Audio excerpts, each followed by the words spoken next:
যুৱ সন্মান মঞ্চলৈ আহিবলৈ আহ্বান জনাইছোঁ। আমাৰ মাজত আমাৰ সকলোৰে পৰিচিত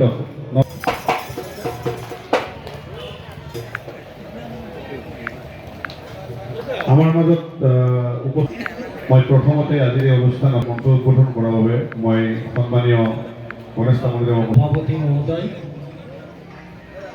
সম্পাদক মহোদয় সহিত এই মহকুমা বিহুৰ লগত জড়িত সমূহ এই বাপতি শগুণ ৰঙালী বিহুৰ সকলোকে শুভেচ্ছা জ্ঞাপন কৰিলোঁ।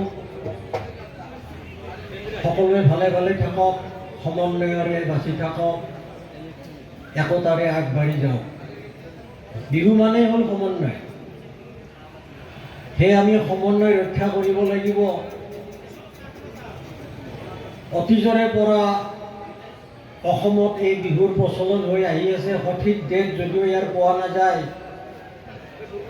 1539 চনত তেতিয়া আহোমৰ ৰজা আছিল চুকলুংমুং।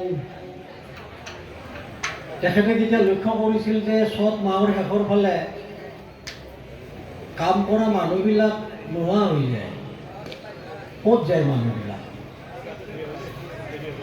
তেতিয়া তেওঁ গম পালে যে মানুহবিলাকে বিহু পালন কৰিছে। বিহু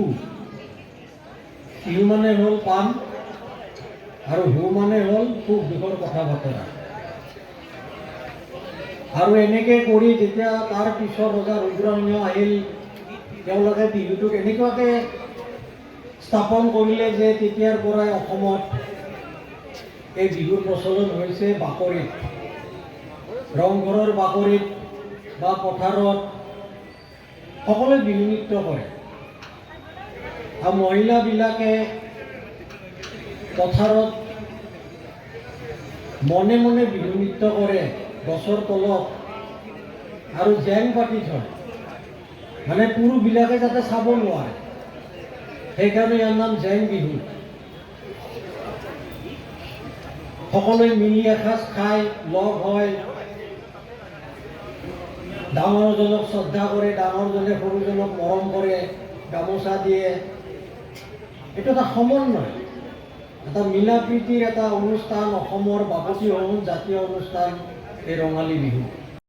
আমাৰ এই কেইজনমান বুদ্ধিজীৱীয়ে ব্ৰিটিছ চৰকাৰক লগাইছিল যে এই বিহুটোত অশ্লীলতা আছে আৰু এই বিহুটো ওপৰৰ ফালে গুচি যাব। আৰু ব্ৰিটিছ চৰকাৰে তেতিয়া এই নৃত্যটো, বিহু নৃত্যটো নিষিদ্ধকৰণ ঘোষণা কৰিলে। ঘৰত আনন্দ আৰু সম্পৰ্কৰ চমক বজাই ৰাখিবলৈ জৰুৰী হৈছে সকলো আনন্দময় মুহূৰ্তত মৰমৰ উপহাৰ দিয়াটো। সেইবাবে মধুশ্ৰী জুৱেলাৰ্ছে আনিছে সকলো ৰঙীন ক্ষণৰ বাবে বিশেষ গহনা। হীৰাৰে হওক, সোণৰে হওক বা ৰূপৰে হওক, শ্ৰেষ্ঠ ডিজাইনছ আৰু হলমাৰ্কযুক্ত গহনাই ৰাখে সম্পৰ্কক নিখুঁত। তেনেহ'লে আজিয়ে আনক আনন্দ মধুশ্ৰী জুৱেলাৰ্ছৰ সৈতে।